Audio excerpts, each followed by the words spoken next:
안녕하세요. 네, 2023 변호사 시험 대비 스파르타 K2 일기 행정법 진행을 맡게 될 강사 조홍주입니다. 저는 이제 고려대학교 행정학과를 졸업했고요. 이번 K2 일기 행정법은 일정을 7월 4일부터 7월 14일까지 총 10회 정도 할 건데요. 일단 오전 9시부터 10시 10분까지 시험을 보게 되고, 그다음에 이제 강의가 있는 날은 강의만 하고, 그다음에 시험에 강평이 조금 필요한 지점이 있으면 그 언급하는 쪽으로 좀 강평을 하려고 합니다. 주된 교재는 이 답안 작성법이 주 교재이고요. 그다음에 이 사례형 답안이 이 보조 교재예요. 이게 주 교재, 이게 보조 교재. 그래서 이 주 교재로 강의를 일단 진행을 하되, 이 강의가 진행된 범위 내에서 보조 교재에 그 문제를 출제하려고 그래요. 그래서 이 주교재로 강의는 진행이 되면 보조 교재로 여러분들이 스스로 좀 공부를 하셔야 됩니다. 강의 진행 계획은 이 답안 작성법을 통해서 행정법적 지식을 문제 해결형 지식으로 전환을 하려고 하고요. 그다음에 케이스 풀이의 필수적 판례를 정확하게 암기하도록 좀 유도를 하려고 그래요. 기본 문제 풀이를 통하여 행정법 고득점의 기반을 탄탄하게 만들려고 합니다. 그래서 강의 진도표가 이렇게 이제 나가는데, 이쪽에 그 행정법 답안 작성법 이쪽 있잖아요. 이쪽에서 보통 한 20페이지 정도 이제 나가고요. 그다음에 이제 여기가 사례형에 거기에 해당하는 것들 이렇게 공부를 하시면 되겠습니다. 좀 더 자세하게 좀 소개를 해드린다면, 자, 이런 식으로 진행을 하려고 그래요. 첫 번째 강의 목표는 하우트 행정법 답안 작성법이 있죠.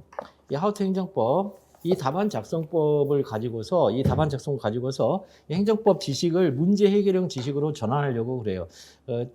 사례형 답안 작성을 하는 방법을 그 답안 작성법으로 전달을 하면서, 여러분들이 법조는 있잖아요. 법조는 생활 동안 익혔던 행정법적 지식을 어떤 방식으로 배열하여야 법 논리적인 답안 작성이 되는지를 전달하려고 합니다. 그러니까 달라요. 여기서 많은 이제 아노미 현상을 일으켜요. 그래서 나는 되게 행정법을 못하나 보다. 행정법 못하면 헌법도 당연히 못합니다. 공법이기 때문에. 그래서 여기서 이제 공법에 대해서 많은 아노미 현상을 느끼고, 그다음에 나는 공법 포기할래. 뭐 이러시는 분도 심지어 나와요. 그다음에 공법은 잠깐 뭐예요? 왼손은 거들 뿐 하듯이 슬램덩크처럼 그냥 단순히 거드는 과목에 불과하다 이렇게 하는데, 그런 접근법은 굉장히 위험한 접근법이라고 보고요. 이 공법 같은 경우는 특히나 조금 이따가 좀 말씀드리겠지만 수학이기 때문에 일단 제대로 쓰기만 하면 무조건 고득점해요. 80점 이상도 맞을 수 있어요. 심지어 100점 만점에. 자, 그 다음에 케이스 풀이의 이제 필수적인 리딩 판례를 정확하게 암기를 하셔야 됩니다. 두 문자로 전달해 드릴 겁니다. 왜 그러냐면 이 리딩 판례를 정확하게 암기를 못하면 다음에 이제 되는 기본 문제 풀이할 때 이 리딩 판례에서 사안포섭 형식으로 이제 답안 작성법을 구성을 해야 되는데, 이 사안포섭이 굉장히 허술해지고요, 허접해져요, 한마디로. 그래서 리딩 판례를 정확하게 암기해야 사안포섭이 정확하게 돼요, 치밀하게 돼요. 그래서 여러분들에게 요구하는 것은 어떤 정답을 맞춰가는 이런 방식도 중요하지만, 얼마만큼 정확하게 전문가 판례를 제시하면서 거기에 따라서 얼마만큼 제시된 설문, 케이스의 설문을 명확하게 판단해 내느냐, 이 소양을 측정하는 시험이거든요, 변호사 시험이. 학설은 의미가 없어요, 여러분. 여러분들이 대학교 다닐 때, 제가 이제 대학교 다닐 때만 하더라도 학설이 주된 이제 그 공부였고, 판례가 마치 액세서리처럼 취급되는 그런 공부를 했단 말이죠. 그런데 이 변호사 시험에서는 그건 역전돼 있어요. 판례가 주된 학습 방식이고요, 이론은 액세서리예요. 뭐예요? 판례를 좀 더 정확하게 이야기한, 판례가 어떤 배경에서 나왔는지를 이야기하는 액세서리에 불과해요. 그러니까 액세서리는 뭐예요? 답안에 쓰면 안 돼요. 그래서 학설은 안 써도 돼요, 사실. 이름만 써도 돼요. 심지어 그냥 학판 검사인데, 학설, 판례, 검토 사안의 경우인데, 학판 검사는 안 써도 돼요. 그냥 판사만 써도 돼요. 판례 사안의 경우만. 자, 그래서 그렇게만 잘 써도 이 고득점의 기반이 만들어진단 말이에요. 그것조차도 못 쓴 사람이 태반이니까, 우리 시험에서. 우리 시험은 뭐예요? 상대적 평가잖아요. 그래서 이 문제 이제 구성을 이제 오전마다 이렇게 시험을 볼 거예요. 강의 시간 말고 오전에 아까 시험 본다고 그랬죠. 그 시험 볼 때 이제 문제 구성 선택형은 있잖아요. 각자 기본서로 하시면 됩니다. 출제가 전범이기 때문에. 그리고 여러분들은 제가 보기엔 선택형 공부에 있어서만큼은 대한민국 최고의 전문가들이에요. 아니, 스쳐가듯 봐도 외워지는 사람들이에요, 선택형은. 그러니까 로스쿨을 갔죠. 리트와 이런 토익, 리트, 점수들 다 뭐예요? 주관 객관식이잖아요. 즉, 선택형이잖아요. 선택형에 있어서의 암기의 그 훈련 정도는 여러분들이 최고예요. 여러분들 최고. 따라서 선택형은 굳이 강사가 뭐 해줄 거의 없어요, 사실은. 그냥 외우면 돼요, 외우면 돼요. 외우면 돼요. 문제와 답을 외우면 돼요. 문제와 답을 외울 때 다만 그 길이 있잖아요. 외우는 암기의 길이와, 그러니까 암기하는 길이와 암기를 유지하는 길이가 이제 시험적으로 조금 다르잖아요. 암기를 하는 것은 그냥 그림이 그려지듯이 암기를 하는데 그 암기의 길이를 길게 가져가야 돼요. 한 번 내가 암기하면 영원히 암기의 길이를 유지하는 건 아니잖아요. 우리는 어디까지 영원히 할 필요가 없어요. 그냥 시험일 당일까지만 암기 상태를 유지하면 되잖아요. 이 암기 상태 유지하게 하는 보조 사고가 이해예요.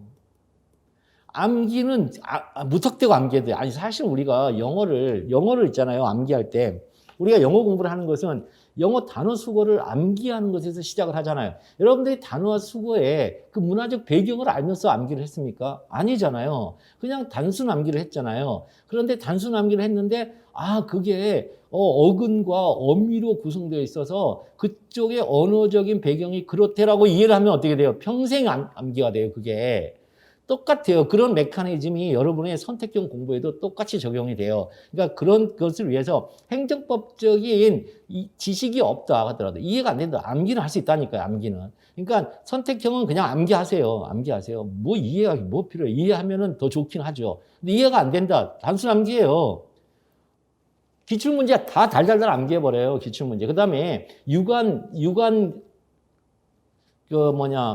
문제들이 있을 거 아니에요. 799이니 아니면은 행정사니 엄청 어려워요, 행정법. 그쪽에 문제들이. 왜? 사법시험이 없어지면서 객관식이 엄청 어려졌어요, 그쪽이. 그것만 봐도 돼요, 사실. 그거 봐도 굉장히 큰 도움을 받아요, 여러분들이. 꼭 변호사 시험의 선택형 문제만 그렇게 달달달 확 암기하고 그것도 사실 좀 제가 보기에는 적당하다고 보거든요. 근데 그것으로는 내가 부족한 것 같아. 지금까지 봤더니 그것만으로 안 된대. 그렇게 얘기하는 사람들이 있어요. 그러면 늘려요. 네. 다른 기출문제로 늘려요. 별도로 공부하지 말고 다른 기출문제로 늘려요. 객관식 문제들이 많으니까. 그렇게 해서 공부를 하시면 되겠어요. 그러니까 선택형은 뭐예요? 여러분들의 뭐예요? 노동의 산물이에요. 노동의 산물. 그런데 사례형은 노동의 산물이 아니에요. 사례형은 노동의 산물이 아니에요. 사례형만큼은 답안 작성 규칙을 배우셔야 돼요. 답안 작성을 하는 규칙을 배우셔야 돼요. 규칙. 이 규칙을 배우지 않으면 못 써요. 제가 장담하는데 이 규칙을 배우지 않으면 못 써요. 소위 말하는 리걸 마인드에 따른 규칙을 배우셔야 돼요. 리걸 마인드에 따른 규칙을 배우셔야 돼요. 이 규칙을 이번 일기에서 충분하게 본인 것으로 만드셔야 됩니다. 답안 작성법을 통해서 만드셔야 돼요. 그래서 강의 진도는 매일 20회씩 진행할 거예요. 이쪽에 거의 20페이지씩 진행을 해요. 그러니까 평균 20페이지씩 진행을 해요. 제가 딱 답안 작성법이 있죠. 이게 딱 200페이지. 3페이지부터 시작해서 203페이지로 끝나거든요. 딱 200페이지예요. 그래서 20페이지씩 딱 10회 동안 진행하면 될 것 같아요. 될 것 같고. 그래서 그러면 그 답안 작성법에 따른 사례 풀이가 어떻게 되는지를 한번 보여드릴게요. 보면은 여기 보면 이제 이거 보면은 답안 작성법이 이렇게 나오잖아요. 이렇게 나오면 자, 근데 타입 1-1이 이제 이렇게 타입 1-1이 이렇게 이루어졌어요. 타입 1-1. 자, 행정청행하는 구체사는 법칙 공권력의 행사, 그다음에 법규에 의한 권리의 설정 또는 의무의 부담을 명하는 것 이렇게 나와 있어요. 이건 판례거든요. 여러분들은 무조건 판례예요, 판례. 여러분들의 있잖아요. 전가의 보도는 전문가 판례예요. 절대로 학설로 가면 안 돼요. 아셨죠? 절대로 학설로 가면 안 돼요. 여러분들의 가지고 있는 전가의 보도, 여러분들이 가지고 있는 최종적인 무기는 조문과 판례밖에 없어요. 근데 조문은 비치법전에 있잖아요. 비치법전을 여러분들한테 주잖아요. 그러니까 판례를 외우셔야 된다니까요. 판례를. 조문과 판례의 상호 관련성 속에서 판례를 외우셔야 돼요. 그러면 여기서 보시면 아시겠지만 만약 이럴 때 어떻게 시작하냐면 대전 소포로 진행이 돼요. 원래. 이거는 이제 2급 조국 공채에서 하는 거예요. 행정소송법 19조와 등법 제2조 제1항 1호에 의하면 이렇게 첫 번째 대전제를 법률 규정으로 소개를 해줘요. 취소의 대상이 되는 처분이란 행정청이 하는 구체사실은 법정 공권 행사 또는 그 밖에 여전한 행정작용을 말한다. 이렇게 되놓고 그 다음에 전제 상황을 제시하죠. 의리 갑에 대하여 행한 땡땡 구체사실을 하는 법집행이다. 그러면 소전제를 빼내죠. 이와 관련하여라는 접속을 통해서 첫째, 의리 행정청인지 문제된다. 둘째, 의리 행정청이 하는 구체사실은 법정 공권력 행사인지 문제된다. 자, 요거는 요렇게 쓰는 건 정말 오소독스한 건데 이거는 무슨 얘기냐면 정말 리걸 마인드를 정확하게 측정해 보는 시험이에요, 이건요. 자, 요거는 5급 공채하고 입법고시에서 법원 행시에서 쓰는 방식이에요, 이건요. 사례형을. 그리고 나서 의리 행정청인지 여부, 그 다음에 의리 행정청인지 여부, 그래서 행정조성법 제2조 제1항을 또 써준 다음에 거기에 대해서 이제 행정조직법상의 행정청이 아니라 자, 기능적 의미의 행정청이다. 이렇게 나가죠. 그럼 사례경우를 포섭을 해주고, 그 다음에 두 번째 의리, 그 뭐예요? 첫째 뭐뭐인지 여부잖아요. 아까 첫째 뭐뭐인지 여부, 의리 행정청인지 여부, 행정청인지 문제된다. 그러면 이 표현을 그대로 끌고 오는 거예요. 표현 바꾸면 안 돼요. 의리 행정청인지, 자, 문제된다만 여부로 바꿔주면 되는 거예요. 여기 문제된다만. 그러니까 이런 규칙성을 모르면 여러분 못 써요, 글을. 여기도 뭐뭐인지 문제된다죠. 그럼 행정청이 하는 구체적 사실은 법집행으로서의 공권력 행사가 있죠. 그대로 갖고 오면 돼요, 표현을. 공권력 행사인지 문제된다만 여부로 바꿔주면 돼요. 자, 판례를 암기하셔야 돼요. 취소성의 대상이 되는 처분은 원칙적으로 행공특법 권익이 자, 국권 직관이다. 이렇게. 그 다음에 사안의 경우, 이제 그래서 사안의 경우에서 어떻게 된다. 그래서 권리를 발생하게 한다. 그래서 행정시는 구체적 사실이라면 법칙은 공권력 행사이다. 이를 강학상 특허를 한다. 여러분들이 쓸 때 강학상 특허이지 그렇게 쓰는데 그것 그렇게 쓰는 거 아니에요. 이론처럼. 학설처럼 그렇게 쓰는 게 아니고 판례에 하면은 먼저 이걸 검토해주고 그 다음에 요거를 강학상으로 이렇게 얘기한다더라. 이렇게 결론적으로 얘기를 해주는 거거든요. 설문 해결을 그래서 이렇게 합니다. 자, 요거를 요렇게 이제 공부를 하셔야 돼요. 이렇게 공부를 해놓고 이제 우리 변호사 시험으로 가서 어떻게 쓰느냐, 요거를 그대로 어떻게 쓰냐면, 요렇게 써요. 변호사 시험으로 가면 요거를 이렇게 써요.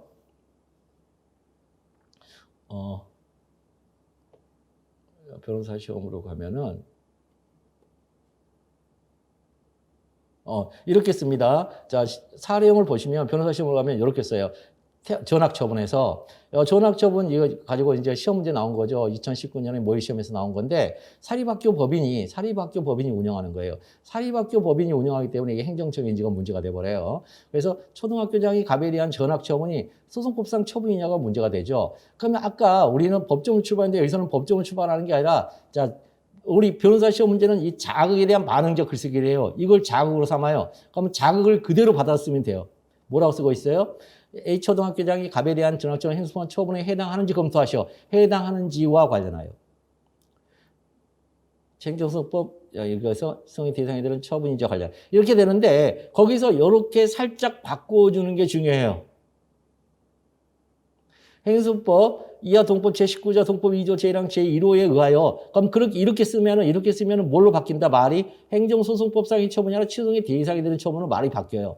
처분자와 관련하여 그러면 이제 이 법조문을 이제 보면 알겠죠. 그래서 A 초등학교장이 행정청인지 문제된다.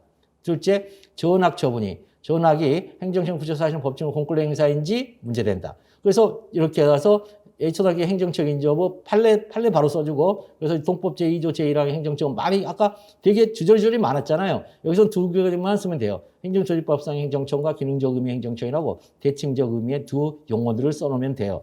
그래서 소결에 가서 이제 평가를 해주면 되고요. 그 다음에 전학이 행정청 구체사실 공권력 행사인지 법정 공권력 행사인지 여부할 때 판례도 행공특법권에게 국권직관 이렇게 써주고 근데 문제는 뭐냐면 이게 학교잖아요. 학교라는 일종의 영조물이잖아요. 행정규칙의 내부적 구성력이 발생해버리는 거죠. 이거. 그래서 행정규칙의 내부적 구성. 그런데 여기는 뭐냐면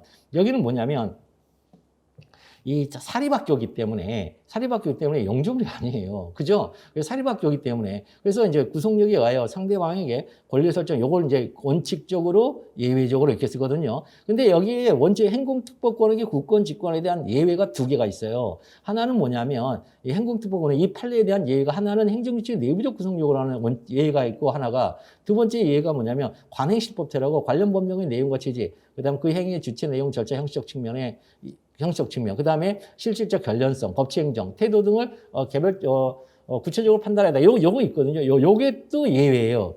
그러니까 예외가 두 개예요. 근데 어쨌든 이렇게 써놓은 다음에 이제 속을 이렇게 쓰고 결론적으로 이렇게 쓰면 되는 거예요. 결론은 뭐예요? 물어보는 문제에 대한 답을 써주면 돼요. A 초등학교장이 갑에 대한 전학 처분이 행정소송법상 처분인지를 검토하시오. 행정법상 처분이다.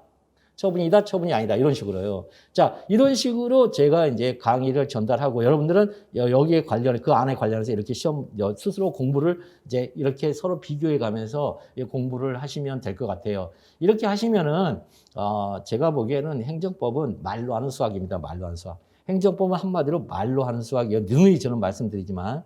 말로 하는 수학이 있기 때문에 수학 안에는 뭐가 있어요? 기호화가 있고 수학이란 게 뭐예요? 기호화죠. 그 다음에 기호 사이의 연관성이죠. 기호 사이의 연관성이라는 것이 있죠. 플러스 마이너스 사칙 연산이라고 하는 연산 규칙이죠. 그래서 기호화 사이의 기호화된 기호 사이의 연관성이 있을 때 우리는 뭐예요? 우리는 초문과 판례가 있고 판례의 문구에 배열이 있죠. 단어의 배열이 있죠. 그거를 잘 사용해서 사안포섭을 하는 방식을 어떤 방식으로 하는지를 배우시면 이 행정법, 특히 공법은 여러분들한테 효자 과목이 될 것이라고 감히 저는 확신합니다.